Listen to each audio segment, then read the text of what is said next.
सियावर राम जय जय राम, मेरे प्रभु राम जय जय राम। जय मंगल भवनि अमंगल हारी, द्रवौ सुदशरथ अजिर बिहारी।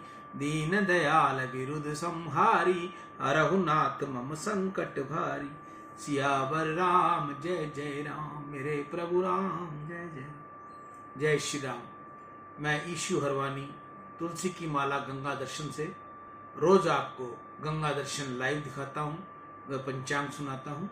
आज का पंचांग चैत्र मासे शुक्ल पक्षे नवमी बुधवार, विक्रम संवत 2081 तद अनुसार 17 अप्रैल 2024। आज नवमी दोपहर को लगभग 3 बजे तक की है, तत्पश्चात दशमी। आज का विशेष दिन नवा नवरात्रा, गंडमूल, रामनवमी, स्वामी नारायण जयंती, रवि योग, ज्वालामुखी योग। बोलिए गंगा मैया की जय। कल हमने आपको तत्वार्थ रामायण में सूर्यवंश सुनाया था। आज कथा को आगे बढ़ाते हुए प्रभु प्रकट्य आज सुनाएंगे हम आपको। प्रभु राम जी प्रकट हुए। शंकर भगवान माता पार्वती से यह कथा कहते हैं। महाराजा दशरथ के घर 3 प्रधान रानियां थी, परंतु राजा के कोई संतान न थी। इससे दशरथ महाराज बहुत दुखी थे। राजा ने वशिष्ठ ऋषि से प्रार्थना की। वशिष्ठ ने कहा, राजन, पुत्र कामेष्टि यज्ञ करो। तुम्हारे घर परमात्मा पुत्र रूप में पधारेंगे, परंतु इस यज्ञ में महान ऋषि शंगी पधारेंगे, तो ही ये यज्ञ सफल होगा। शंग ऋषि विमाटक ऋषि के पुत्र थे। विमाटक ऋषि ने पुत्र शंगी ऋषि को जन्म से ही माता से अलग कर दिया था। शंग ऋषि को ऐसी रीति में रखा था कि उसको कोई स्त्री का दर्शन न हो सके। स्पर्श की तो बात ही कहा थी, किसी भी स्त्री का दर्शन तक उनको हुआ नहीं। उनको यह भी नहीं पता कि जगत में स्त्री भी होती है। शंग ऋषि जितेंद्रिय थे, महान तपस्वी थे। उनकी तपस्या खूब वर्धित हुई। उस समय अंग देश के राजा रोमपाद राज्य करता था। अंग देश में भयंकर अकाल पड़ा। अनावृष्टि के कारण प्रजा बहुत दुखी हुई। तब ब्राह्मणों ने राजा को सलाह दी कि जितेंद्रिय तथा विद्या, व्रत और तप के धनी शंग ऋषि यहाँ पधारे तो वृष्टि हो जाएगी। शंग ऋषि को शीघ्र बुलाने के लिए राजा ने मंत्री और पुरोहितों को आज्ञा दी, परंतु सभी को विभांडक मुनि ने शाप का भय लगा। अंत में उन्होंने एक युक्ति की। वेश्याओं के विमाडक ऋषि को आश्रम में भेजकर उनके पुत्र शंग ऋषि को मोहित करके अंग देश में ले आने का निश्चय किया। अनेक वेश्याओं को मुनि के पास भेजा। विभांडक मुनि किसी कार्य के लिए आश्रम छोड़कर दूर वन में गए हुए थे। तभी पहचान बढ़ाकर वेश्याएं शंग ऋषि के पास गई। प्रथम में शंग ऋषि वेश्याओं को पहचान भी नहीं सके कि वे उनको महात्मा ही समझ बैठे। पीछे तो वेश्याओं के हाव भाव, गान, तान, मिष्टान आदि पदार्थों से शंग ऋषि को मोहित कर दिया। त्याग विचार पूर्ण होना चाहिए। अज्ञान से किया हुआ त्याग टिकता नहीं। विभांडक ऋषि की यह भूल थी। ऋषि शंग को उन्होंने स्त्री विषय के में अज्ञान रखा था, इसलिए स्त्रियों के संसर्ग में आते ही उनका त्याग टिक नहीं सका। शंग ऋषि कामाद हुए। वेश्याओं को रोमपाद राजा के नगर में ले जाने में सफल हुई।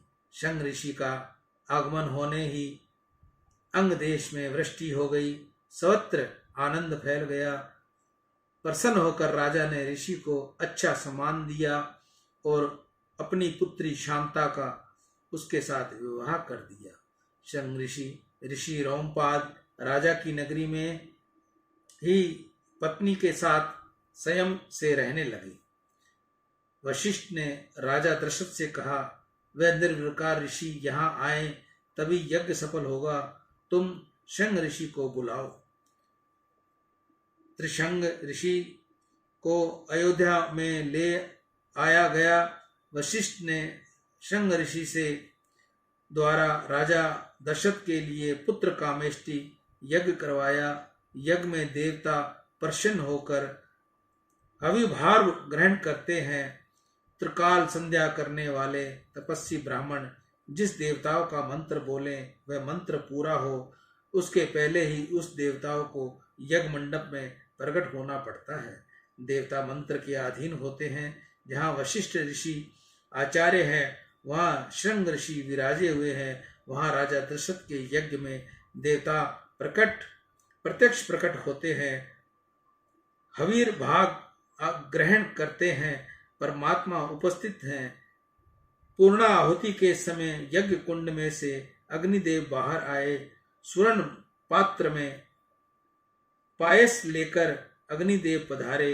यज्ञ नारायण सबका मनोरथ सफल करने को तैयार हैं। वह सबको बुलाते हैं, तुम हमारे आराध्य करो, मैं तुम्हारी सब कामना पूर्ण करूंगा। प्रत्यक्ष अग्निदेव वहां प्रकट हुए। दशरथ राजा को प्रसाद देते हुए कहते हैं, तुम्हारे घर 4 बालक प्रकट होंगे, वे तुम्हारी कीर्ति का बहुत विस्तार करेंगे, तुमको अतिशय सुखी करेंगे। दशरथ महाराज को आशीर्वाद देकर अग्निदेव अंतर्ध्यान हो गए। दशरथ राजा को अत्यंत आनंद हुआ। प्रसाद माथे चढ़ाया। वशिष्ठ ऋषि का वंदन करके राजा ने कहा, गुरुदेव आपकी कृपा से मुझे यह प्रसाद प्राप्त हुआ है, अब मैं इसका क्या करूं? वशिष्ठ ऋषि महान ज्ञानी थे। उन्होंने विचार करके राजा से कहा, राजन, कौशल्या जी धर्मपत्नी है, यज्ञ में प्रसाद मिला है, उनका अधिकार धर्मपत्नी का होता है। केकई धर्मपत्नी नहीं, भोग पत्नी है, इसलिए प्रसाद का मुख्य अधिकारी कौशल्या जी को ही है। आधा प्रसाद कौशल्या को दिया, बाकी का आधा रह गया। उसके 2 भाग किए, एक भाग केकई को दिया और एक भाग सुमित्रा को दिया। कितनी ही रामायणों में ऐसा वर्णन आता है कि केकई को सौंदर्य का अभिमान था। उन्हें ऐसा लगता था कि मैं बहुत सुंदर हूँ, इसलिए राजा मेरे अधीन है। कौशल्या को प्रसाद पहले मिला और केकई को पीछे मिला। इससे केकई को रोष हुआ, उसको बहुत बुरा लगा। हाथ में प्रसाद लेकर केकई ने क्रोध किया। कर्कश वाणी से उन्होंने महाराज दशरथ का अपमान किया। उससे महाराज दशरथ ने कहा, मुझे पीछे प्रसाद क्यों दिया? तुम क्या समझते हो मुझे बाजार से खरीद कर लाए हो? तुमको कुछ ज्ञान है कि नहीं? तुम्हारे यह प्रसाद मुझे लेना नहीं। कर्कश वाणी से जो पति का दिल दुखाए वह केकई ने प्रसाद का अपमान किया। उसी समय भगवान शंकर ने प्रेरणा की एक चील वहां आई और केकई के हाथ से प्रसाद उड़ाकर ले गई। अंजन पर्वत पर अंजनी देवी भगवान शंकर की आराधना कर रही थी। अंजनी देवी की इच्छा थी कि मेरे घर शंकर के समान महान ज्ञानी पुत्र हो, शिवजी के समान महान भक्त पुत्र मेरे घर आवे। इसलिए अंजनी माँ पंचाक्षर शिव मंत्र का जाप करती थी और भगवान शंकर की आराधना करती थी। शिवजी की प्रेरणा से चील ने केकई के हाथ से उठाया हुआ प्रसाद लाकर अंजनी माँ के हाथ में रख दिया।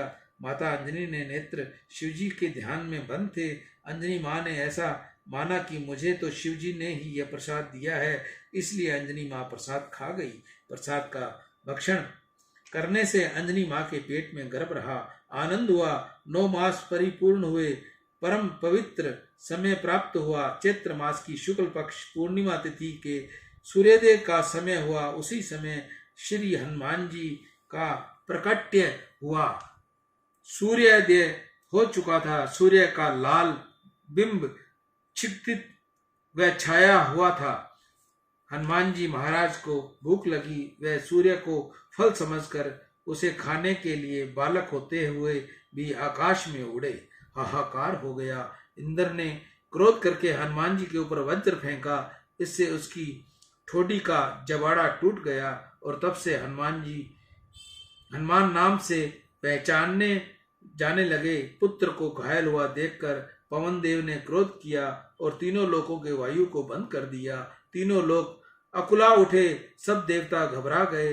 देवता पवन देव की स्तुति करने लगे। पवन देव को प्रसन्न करने को ब्रह्मा ने वरदान दिया कि तेरा पुत्र युद्ध में किसी भी शस्त्र से या अस्त्र से अवध रहेगा। हनुमान जी की लीला दिव्य है।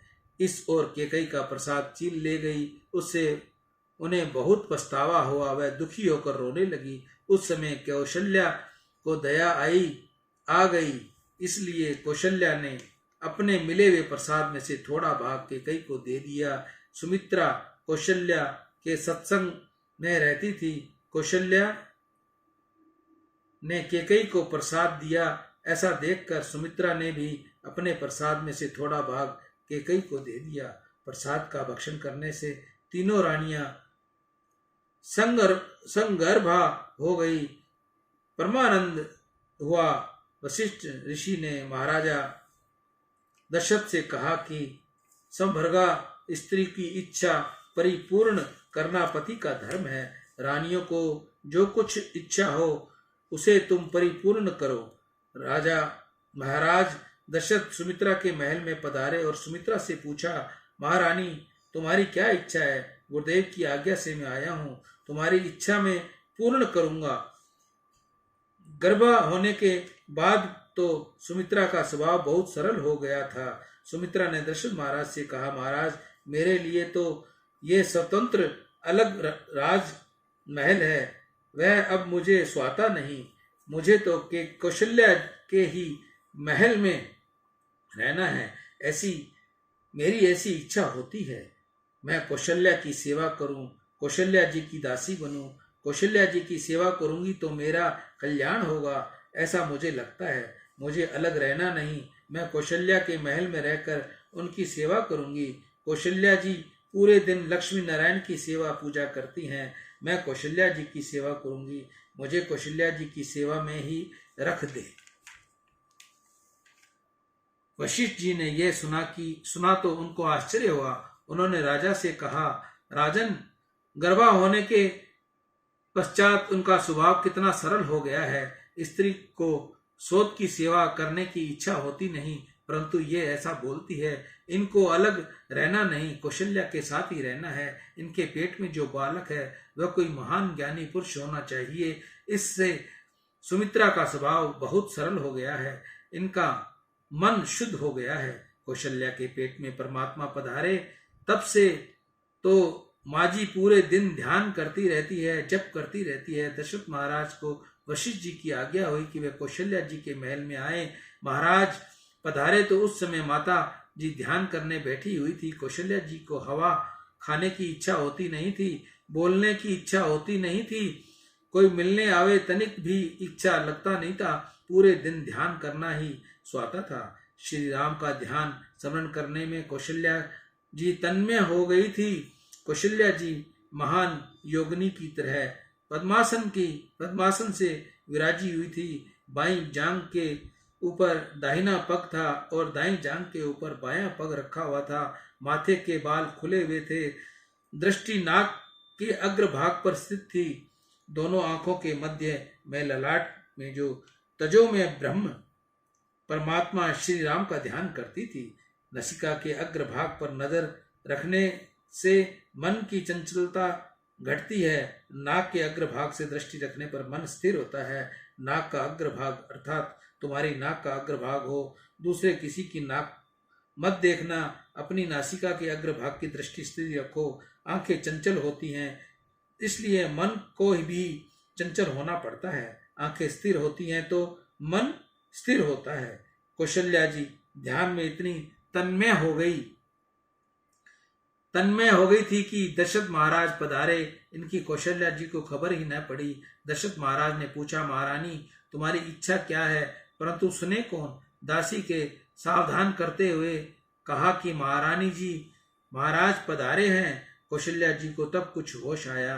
राजा दशरथ ने कहा, गुरुदेव की आज्ञा से आया हूँ, तुम्हारी इच्छा क्या है? तुम्हारी इच्छा मैं पूर्ण करूंगा। कौशल्या जी ने कहा, इस समय मुझे कोई इच्छा नहीं, सुख भोगने की इच्छा ही महान दुख है। इस जीव को जब तक शरीर का, इंद्रियों का कोई भी सुख भोगने की इच्छा है, तब तक दुख का अंत आता नहीं। सुख मिले तो उसे विवेक से भोगना, वासना के अधीन होकर सुख भोगने तो मन बिगड़ेगा। मन में वासना जागे और मनुष्य सुख भोगे तो उसका पतन हो जाता है।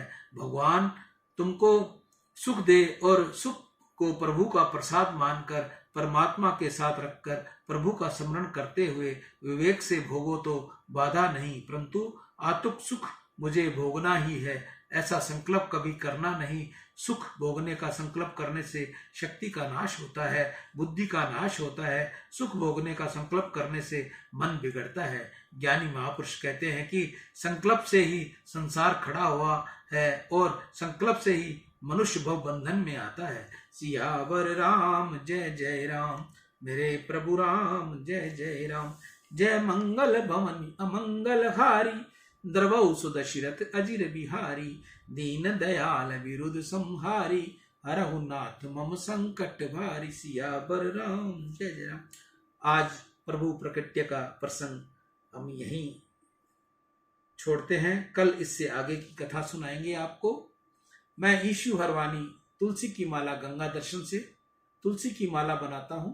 जिस माता बहन को तुलसी की माला चाहिए, भगवत गीता लॉकेट जो मेरे गले में लगा हुआ है, ऐसा लॉकेट चाहिए, ऐसा कंठा चाहिए, जैसी भी आपको माला चाहिए आप मुझे माला दिखाएं, मैं आपको वैसी माला बना के दूंगा, जिसका सेवा शुल्क मैं आपसे ऑनलाइन लूंगा, ऑनलाइन आपको डिलीवरी दूंगा। सियावर राम जय जय राम, मेरे प्रभु राम जय जय राम। जिस माता बहन ने मेरा चैनल गंगा दर्शन ईशु GDI को सब्सक्राइब न किया हो, कृपया वह सब्सक्राइब करें, वह बेल आइकन दबाएं, सबसे पहले गंगा दर्शन पाएं और उसके बाद में रामायण का पाठ। राम।